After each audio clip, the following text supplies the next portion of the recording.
Hi, everyone. I want to give you a very warm welcome from sunny Tucson, Arizona. I'm so happy you are here for our coffee chat this afternoon. We're giving everyone just a few seconds to join us. I see those numbers jumping. My name is Renee Marquez. I work with future Wildcat families, future families like yourselves here at the University of Arizona. Today's coffee chat is focused on fraternity and sorority programs. Something many families are curious about, how they can support their student should your student decide to become involved with Greek life.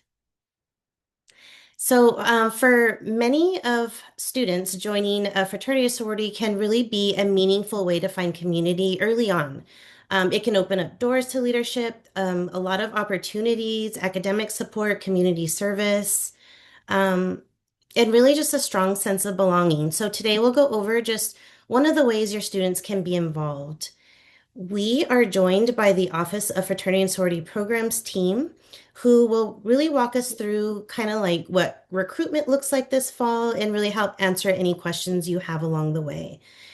So I just want to inform you, especially if this is your first time joining us, that you are in a Zoom webinar. So that what that means is that your audio and your video and the chat is disabled, but we do want to encourage you to hover your mouse over to the bottom of your screen, and you can ask any questions of us in the Q&A, and we'll make sure to get your questions answered. I do want to preface today that if there's a question in the chat that's not being answered timely, to just be please be a little bit patient with us because we will go over that information. It may be because we want to wait to get your question answered a little bit later because we might be covering that material. But just want to ensure that we won't dismiss any questions. We know that the Q&A can be distracting sometimes from the content, and just want to make sure that you know that we have our team in the background to provide you with an answer. With that being said, I want to sincerely thank our team behind the scenes who do work to answer your questions and help make our coffee chats a success.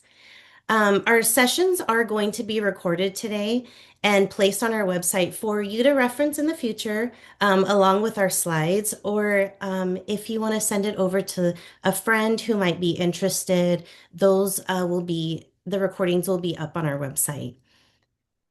So, to go ahead and get started, get things kicked off, I would love to introduce you to the experts of fraternity and sorority programs. We have two wonderful team members for you to meet, starting with Greer Vinal. She is the Associate Director for Fraternity and Sorority Programs. Greer, thank you so much for being here. Thank you. I'm so excited to talk with our parent and family members today and share a bit about Greek life at the University of Arizona. So, as Renee said, my name is Greer Vinyl. I'm the Associate Director of Fraternity and Sorority Programs. On the screen, I am going to do a shameless plug and encourage you to follow us on Instagram. We love to be able to highlight our current members so you can see a bit more about what an Arizona Greek student looks like and how they engage both in the Tucson community with their fraternity and sorority, the U of A community, and outside of that. We also have behind the scenes helping me out today is our assistant director, Laura John. Laura will be in the Q&A answering questions as they come through, but as Renee said, please be patient with questions. Understand we've got a whole crew behind the scenes working to get them answered, but they may be answered in the presentation. So for today, I do just want to let everyone know this will be what I hope is an educational and informative session, but it will be general. We're going to be talking about the experience overall. We'll get into some specifics about recruitment and intake and joining Greek organizations, but really we want to talk about the experience and answer some of our most commonly asked questions that apply to the community as a whole. Towards the end, I do have a QR code that goes to an email form. That way, if you want more information, you'll get on our list and we'll be able to share when our new annual publication is ready. You'll be the first to get it and get updates from the office and community as well. So, the first question that we're going to talk about today is what is fraternity and sorority programs? So, Fraternity and Sorority Programs, or FSP for short, is a university department that oversees the over 50 Greek letter organizations here at the university. Our office has full-time staff with master's degree and some even pursuing doctoral degrees. We have graduate interns, undergraduate interns, student workers, a very robust staff. As a department, our main priorities are safety and harm prevention, leadership and educational development, human dignity, a commitment to innovation, and assessment.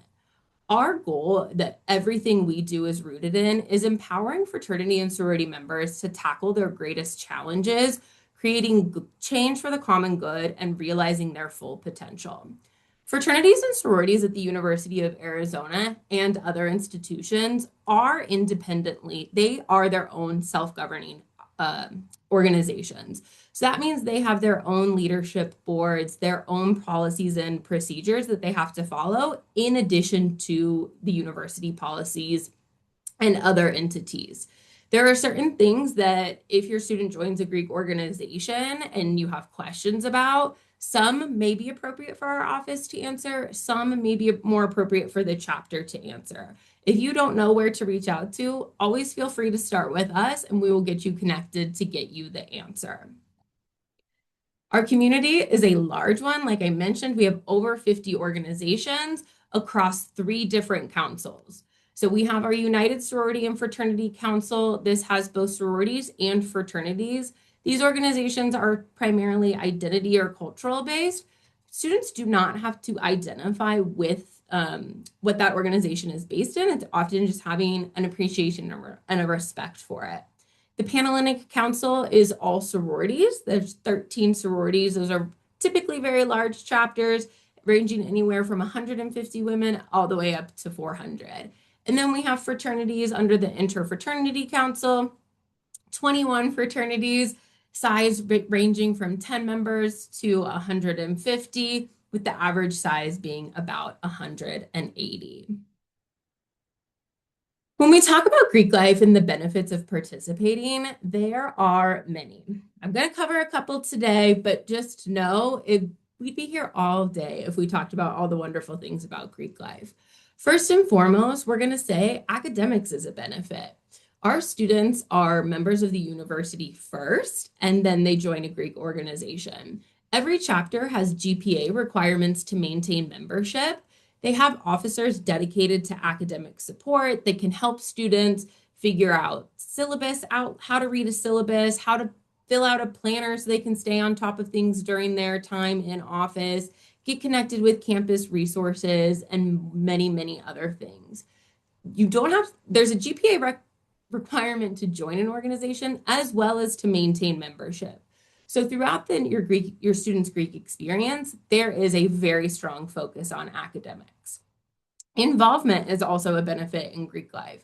Every organization on campus requires that their students be involved in another organization, whether that be a business organization, a chess organization, a club, or university athletic team. Something else to ensure that your student is having a well-rounded and holistic experience at the university. We also have great educational programming for Greek organizations. They're able to get education from the university as well as their national headquarters. This education can be both about personal and professional development, as well as health and safety programming. So anything related to hazing prevention, alcohol and drug use, sexual assault prevention, really wide range, bystander intervention. Our students are constantly reaching out for specific educational programming to meet the needs of their members. Students in Greek organizations also have community service requirements each semester, typically about 8 hours. So they're always giving back to the community and engaging through their time, and whether that's, building with Habitat for Humanity, going to the food bank to help sort food, wide range of things that our students can participate in.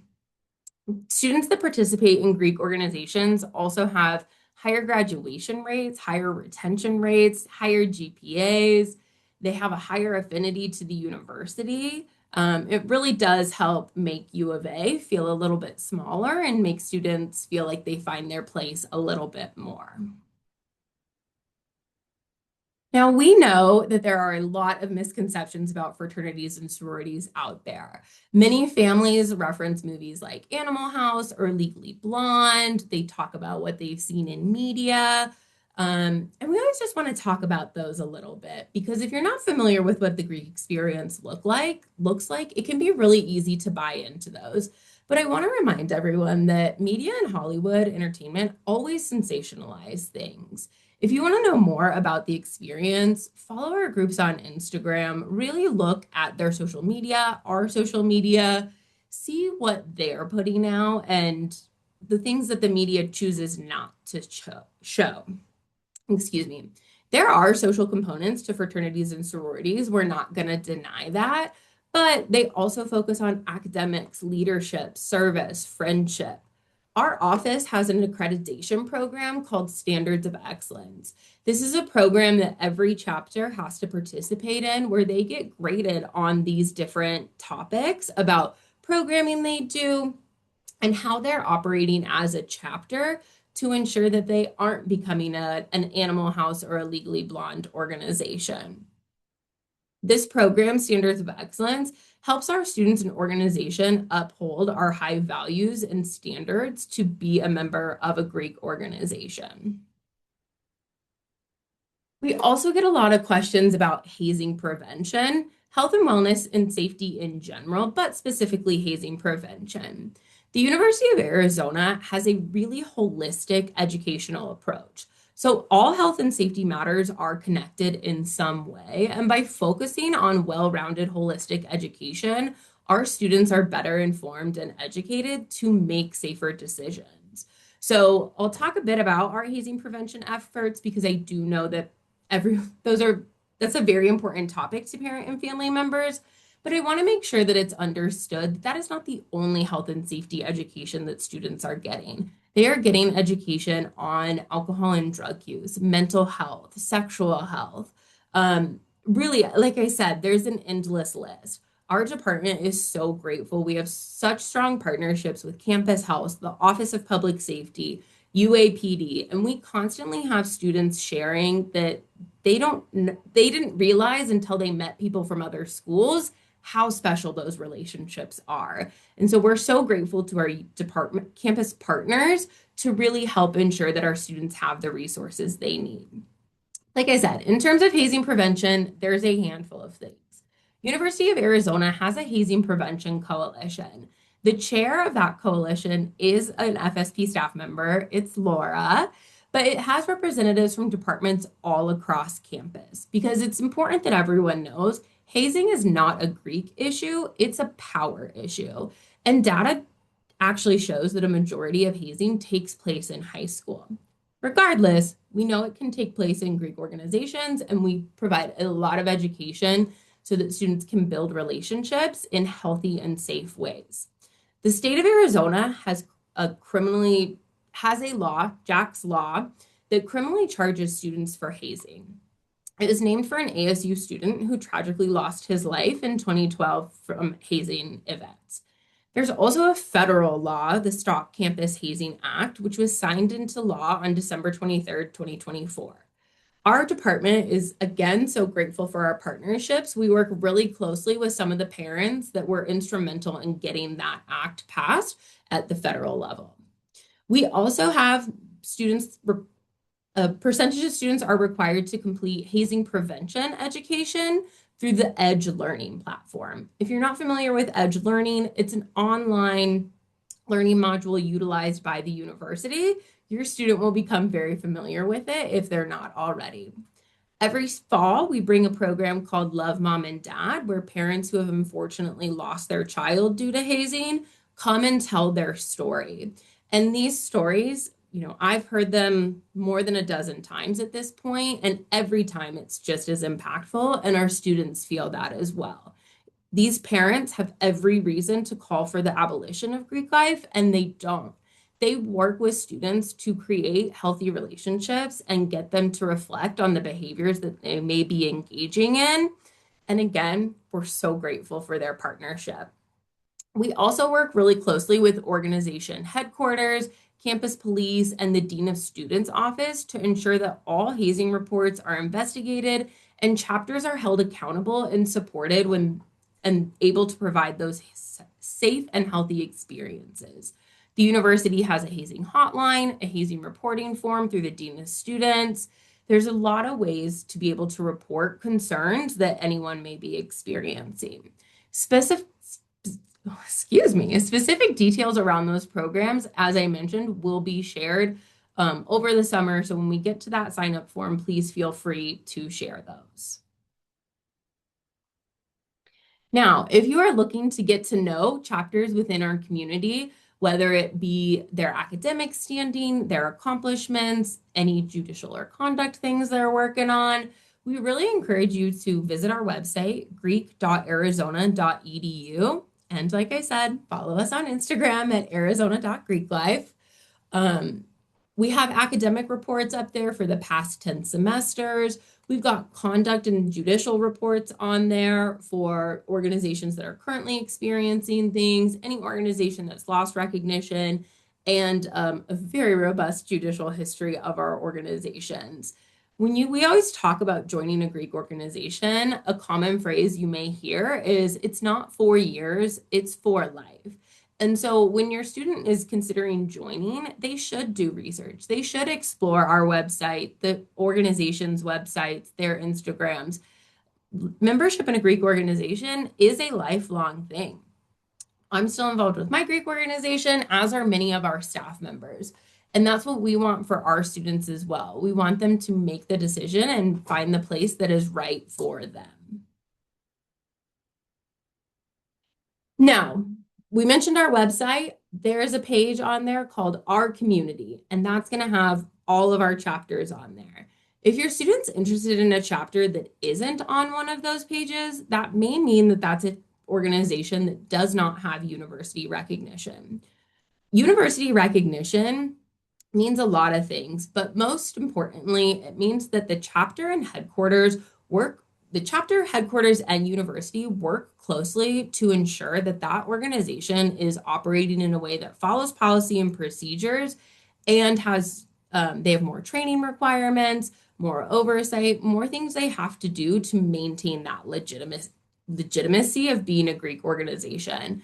GPA requirements, service hours, that educational programming, all of those types of things. If students join an organization that doesn't have Greek university recognition, they're not considered an Arizona Greek or an Arizona Greek alumni. Now, a little bit about the joining process. If you're interested specifically to learn a bit more about the process, you can visit this page of our website. But first and foremost, I want everyone to hear this because it's one of our most commonly asked questions. If your student participates in recruitment, they will not be moving in early. You will not have to take any measures to get them to Tucson earlier than they need to be here for Destination Arizona and the start of school. As I mentioned at the beginning of our presentation, it's really important that our students are established as Wildcats first and get connected with the university before they get connected with a Greek organization. Recruitment schedules are listed online, but again, those dates will take place after school starts. Our two, IFC and Panhellenic, both host formal recruitment processes each fall semester. They each require pre-registration, and we always recommend registering early. Once registered, students will be paired with a recruitment counselor. A recruitment counselor is a current U of A student who's taking a step back from their chapter to help incoming students find their place in the Greek community. This is a great resource for your student throughout the summer, both for questions on the recruitment process as well as university questions. Our recruitment counselors, or RCs, can answer questions about where to get coffee when they get to town, what to wear for the first day of school, what's the weather like, all those fun things that if you've never been to Tucson before or don't know much about the city, they can help you with that. Once recruitment starts, your student will be what's called a PNM, or a potential new member. Throughout recruitment, PNMs have the opportunity to learn about each chapter and what they have to offer. Recruitment for IFC and Panhellenic takes place in what's called sets or rounds. As you move through each set or round, you visit fewer chapters, but for a longer amount of time. So that first round, you will either watch a video on every chapter in the process or meet them at like an open house type of event. Then that next round, you'll meet some of those organizations again. For the times vary, but for longer than you did before, and it goes on throughout the process. Um, there is a lot of time spent outside during recruitment, and Arizona in the August and September is hot. So we always recommend bringing water bottles, any electrolyte packets, sunscreen, fans. Again, specifics will be shared with students as they register, but just be prepared for that. I want to make it very clear that students are never guaranteed a bid throughout the recruitment process. The IFC process is a bit more competitive. A question we commonly get is how many students don't get bids? And to be honest, we don't share that information. Without context, it's more scary than it is helpful. We want your student to focus on the process and the present, the here and now of where they are. Just show up, have them be their authentic self, and move through the process that way.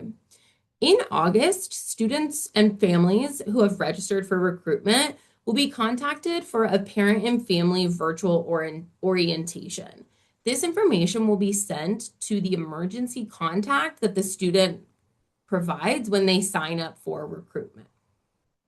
Now, our third council, USFC, does recruitment and intake a little bit differently.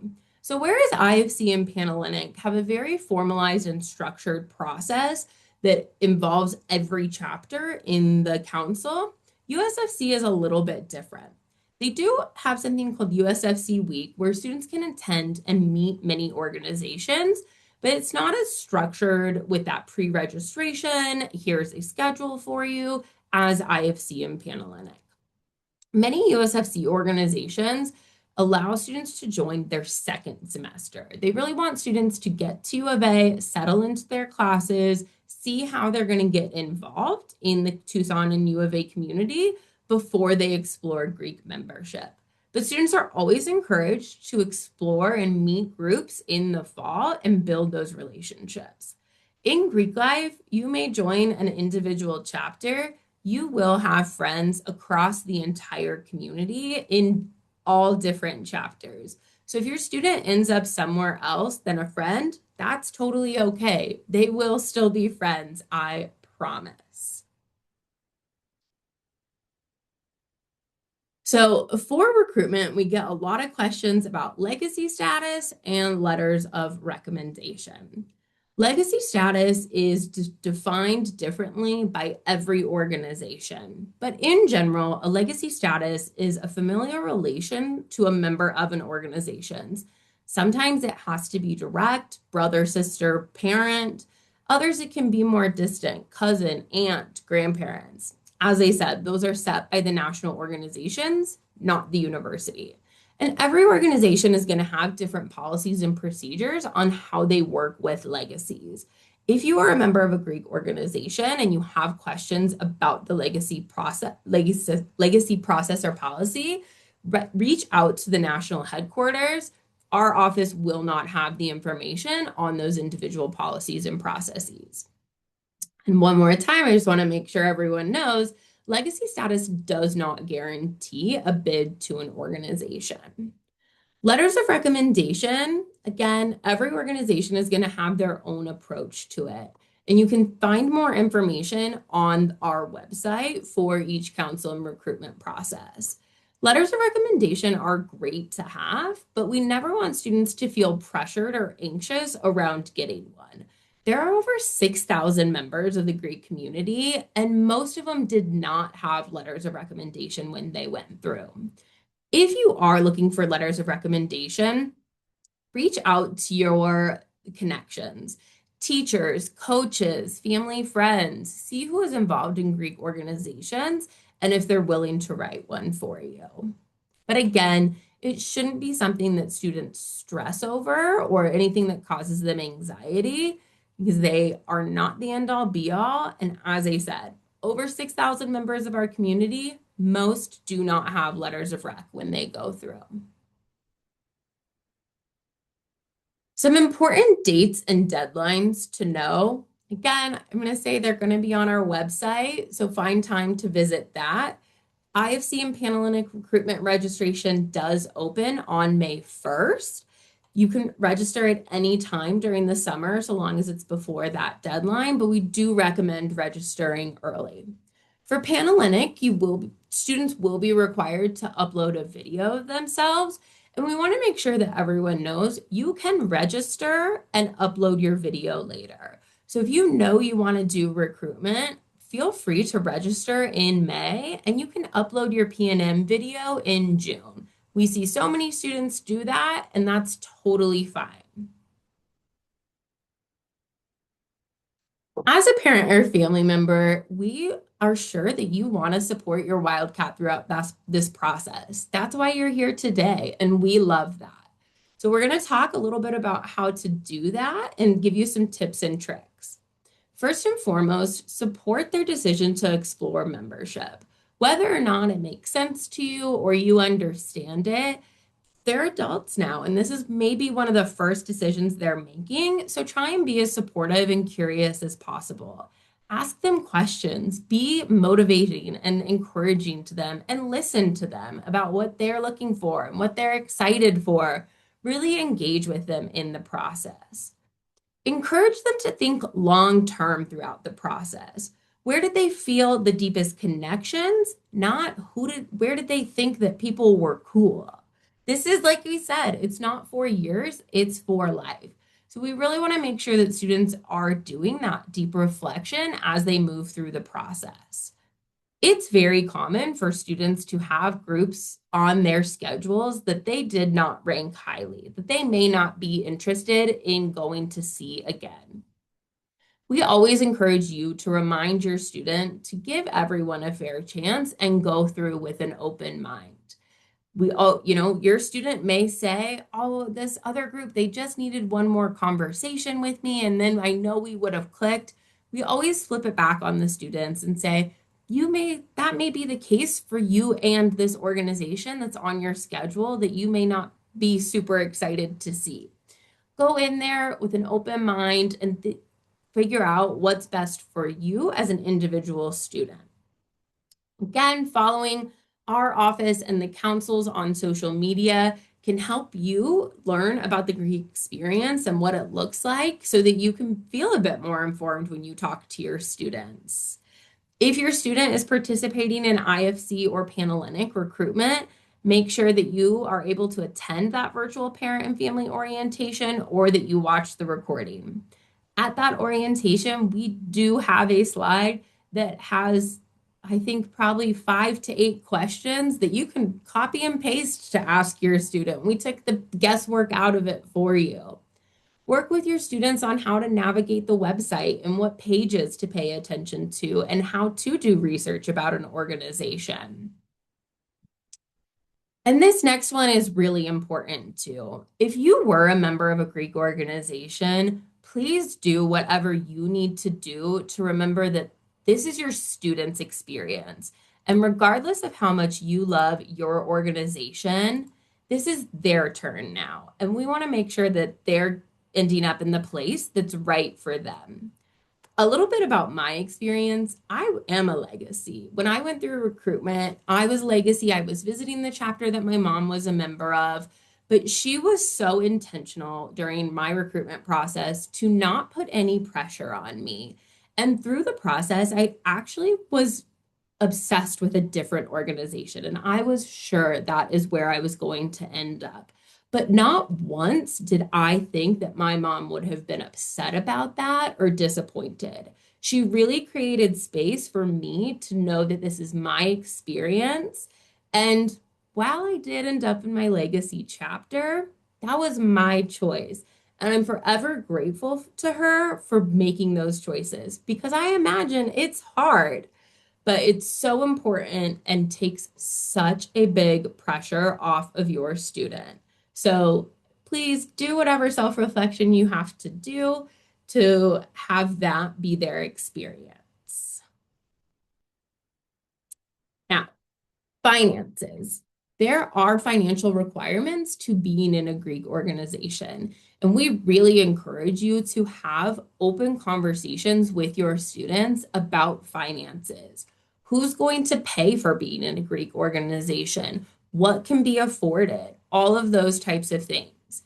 On our website, we do have a page where we outline an estimated of chapter dues.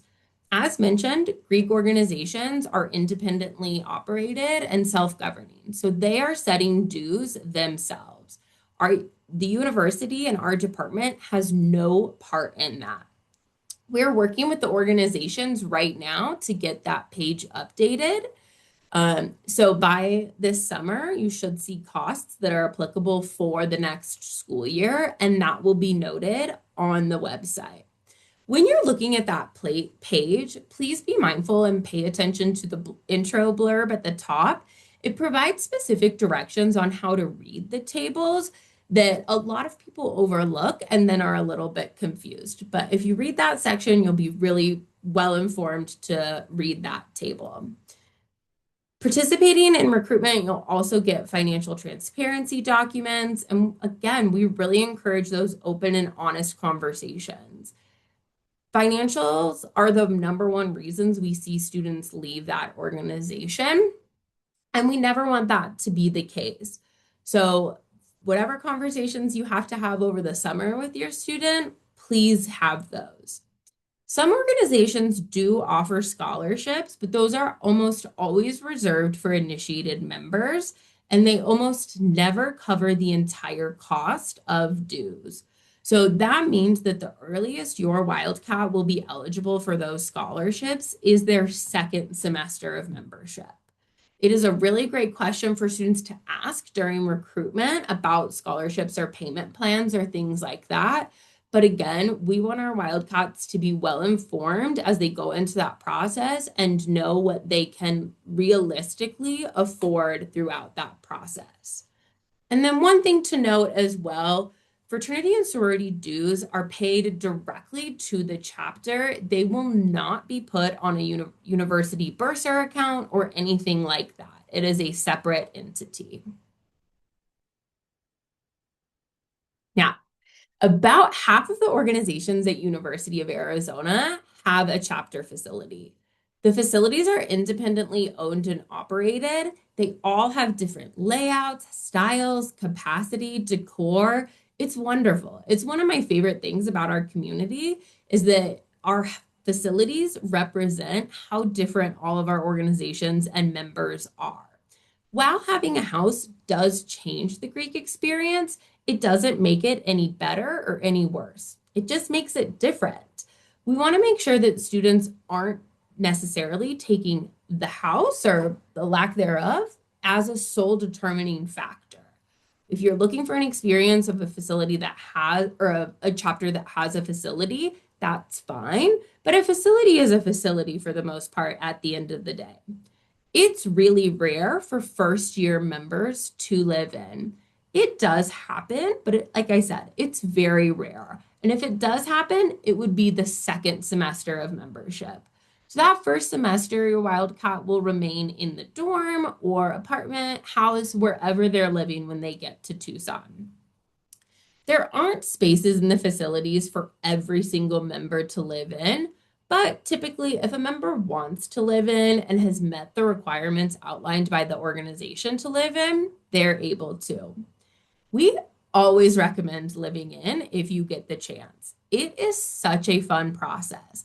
I lived in for 2 years during college, and I wouldn't change those 2 years for anything. We don't get, as adults, we all know we don't get to live with our friends forever. And so we encourage students to take advantage of every minute they and every opportunity they get to do that.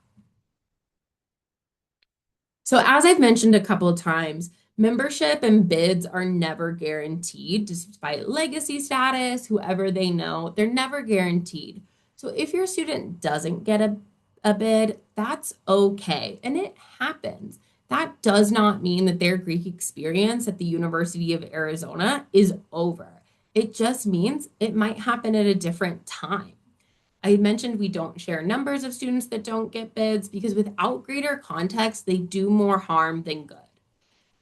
There are so many informal ways to join organizations, and many students actually go through recruitment as a sophomore and join that way. There's always rumors and misinformation out there about if you go through as a sophomore, you automatically aren't going to get in, and that's just not true. Organizations see a lot of value in sophomore and junior members because those students are have been at the university for at least a year. They know who they are and what they want to get involved in. They show up differently than freshmen. And again, not better or worse, just different. And so if your student doesn't get a bid and doesn't join freshman year, it's not the end of the world for them and it's not the end of their Greek journey. If a student is released from the process during recruitment, they will find out before having to show up to anything. So they won't be showing up to have a meeting with their RC group and then be told in front of everyone. They will receive a private call from either a recruitment counselor or a member of the IFC or Panhellenic Executive Board. They're always given opportunities and options on ways to still join Greek organizations or get involved in other areas of the university. Now, as I mentioned, this was a very general conversation, and if you're interested in learning more about the Greek experience at University of Arizona, please feel free to scan this QR code and provide your student's email or your email. And as soon as our annual publication is ready for 2026 and 2027, you'll be the first to get it, and you'll get information throughout the summer as well. Thank you, Greer. That was super informative. I really appreciate how you went through each of those slides. Um, so I just want to go over a few future coffee chats that we have on the horizon. There's still some registration for some topics on our coffee chats in the near future. They can be found on our website, futurefamily.arizona.edu. Our next up on April 2nd, wow, it's April. We have Center for Career Readiness. And really, what that is helping your student to prepare for employment, internships, full-time jobs. And when I say employment, they also help for employment on campus. So if that's something your student might be considering in the near future, that's really something that they're going to go over in our coffee chat. But really helping to build those career readiness skills within this department. They feel that, it's never too early to start. It's better to start as a first year student or a transfer student to go see the Center for career readiness as soon as possible. Sometimes students show up a little bit late, but they have so much programming throughout the year. And I know our presenter, JT, he will be talking all about that on April 2nd. So if you're able to join us on that day, that would be great. We will also be going over on the 7th, next steps in orientation with more of a focus on Destination Arizona. We have study abroad. If your student is considering study abroad, which is such a great opportunity, please join us at our coffee chat. You can register for those on our website. Moving your student to Arizona, I did see a question in the chat about going over housing. This will be, moving your student to Arizona, we'll be going over housing again. And one of our current parents will be on the webinar with us on that day. I wanted to let you know to make note that we're in the process of adding another coffee chat to the end of the schedule for the SALT Center. The SALT Center, which stands for Strategic Alternative Learning Techniques, is really a unique and well-known program here at the University of Arizona. It's designed to help students who may benefit a little extra academic structure and guidance as they transition to college. So this can look like this can help with things like time management, organization, study strategies, or even working through course material with a tutor.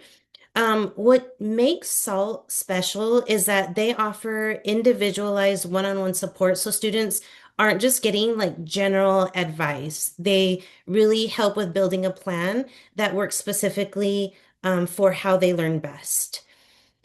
Um, and then, so students do join SALT because they sometimes have had accommodations in the past, and others just want that added layer of accountability and support as they adjust to the pace of college academics. So we've had some questions come across in our coffee chats, questions about the SALT Center. So we just really wanted to make this information available to you. You may not see it on the website yet, but just know that it's coming. Um, we do have, this was a slide I was missing last time. We do have one more admitted student day coming up on Saturday, April 11th, where we will have a family lounge out on the Grassy Mall, which is just in front of Old Main. Would love to meet you and come and see us. And if you're able to come and visit campus and be in person on that day, we do have one more day. Your students can log into their Next Step Center and register for this event if they're able to come see us in person. Um, Also, save the date for Family Quest. This is more of an in-person the week prior to the first day of school. During Destination Arizona, we will also have Family Quest events, which are events especially tailored for you as parents and supporters of your student. These are all free events, specifically tailored to help you meet each other, to get more information about our Wildcat life. So, we had a great session today. I just want to thank Greer and Laura for your expertise and your information today for our families. If you think of questions later, please don't hesitate to reach out. We're here to help. And just really want to thank you for your partnership. We'll hang out on the line for maybe a minute or two if there's any lingering questions. But other than that, thank you all so much for joining us. Bear down.